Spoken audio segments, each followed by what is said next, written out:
Welcome back to Tool World. I'm your host, Mr. Ju, and I'm here with Master Ju. Hello there, Mr. Ju. How's it going? It's good. I was thinking last weekend about patterns and how they usually start off. Okay, And typically, most patterns start off with a block. that's right. But you were saying that there's a couple patterns that don't. That's correct. And what patterns would that be?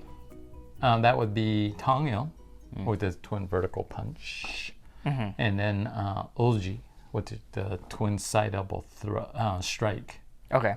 Those two patterns start with an offensive technique.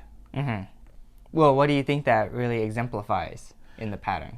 Well, I think it is kind of interesting. I think, first of all, Taekwondo is kind of considered more an aggressive martial art because it's a lot of striking and punching and stuff like that.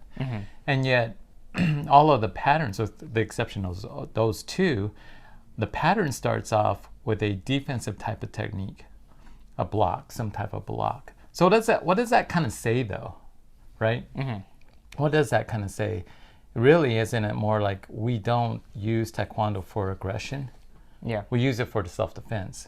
And so, first of all, we block more defensive than it is to attack somebody. That's what I kind of get out of it. However, there are two patterns that are offensive. So they're striking, they're not blocking, they're going after an individual. And so why do you think that might be the case? Well, I can speak on Ulji, since that is one of my patterns. The side fist is going to be attacking two people. Right. Would that be the same for Tongil as well? That's correct. It is. So the application is multiple opponents.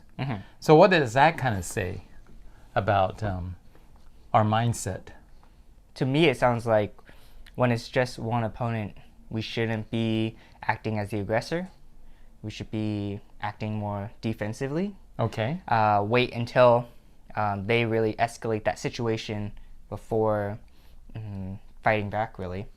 But when it's more than one person, you kind of need to take matters into your own hands, and you start with the attack. Right, I totally agree. So a good defense would be a good offense in that way, right? Because when you're dealing with multiple opponents, you can't really wait for one person to attack you because you have to deal with another person. If you understand the situation and that you are in trouble, then you kind of have to go for it.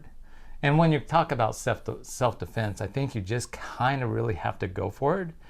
In some ways, it's more like you just got to go ballistic because you only get one chance. Right.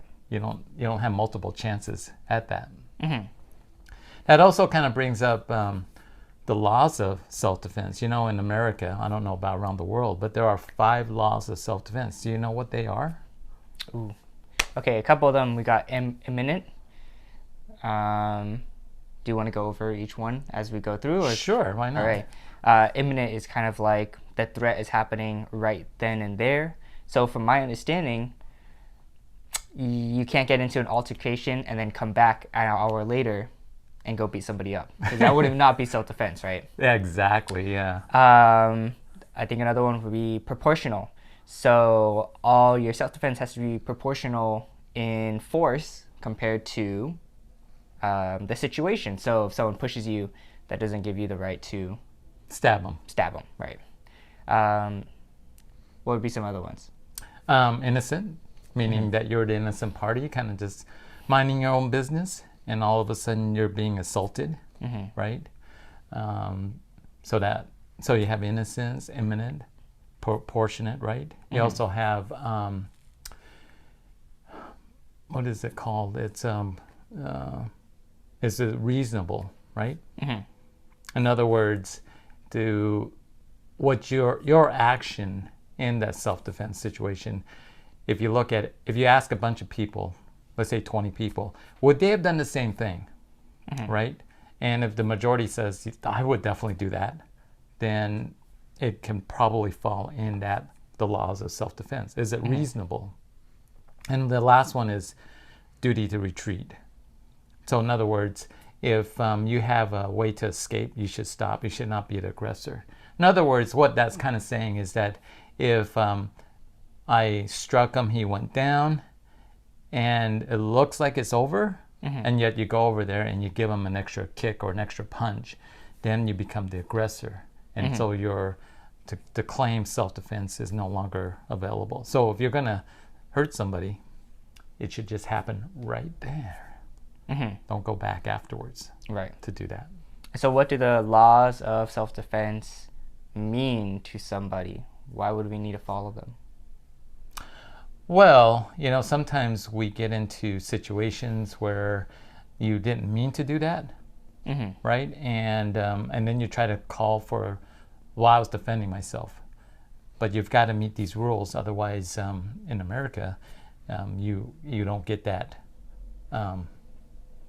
exclusion or whatever you want to call it. Right. Does that make sense? Yeah, that makes sense. Yeah. So it isn't kind of important as we do martial art. To what extent? I mean, when we talk about, if someone was to come after me, I'm just going to go ballistic on him and destroy him. Yeah. And you happen to, let's say, seriously injure them or kill them. And if you break one of those rules, you could still end up going to jail. Yeah. So actually, in reality, anytime you get into altercation, the probability of you going to get hurt goes up. Probability of you going to jail goes up. Probability of you going to court goes up. The probability of you getting sued goes up. Yeah. So it's always best not to get into altercations. But those things, we cannot guarantee that. Sometimes they just happen. Sometimes you're dealing with people that are on drugs or they're not mentally sane, whatever, and you end up having to defend yourself. And so you do need to be prepared for that. And I think that's what martial art is. It helps us prepare for that moment. Hopefully it never happens, but it can happen. Right? Awesome. Well, did you have anything else you wanted to discuss about the patterns or laws of self-defense?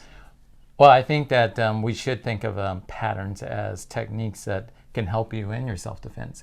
And so the whole concept about the way I look at it is, if you look at all the patterns, the first movement, right, is defensive. And so, in other words, we're not the aggressor. We're just responding to something that happens, with the exception of Ulji and Tong Il. So why are we being more aggressive there?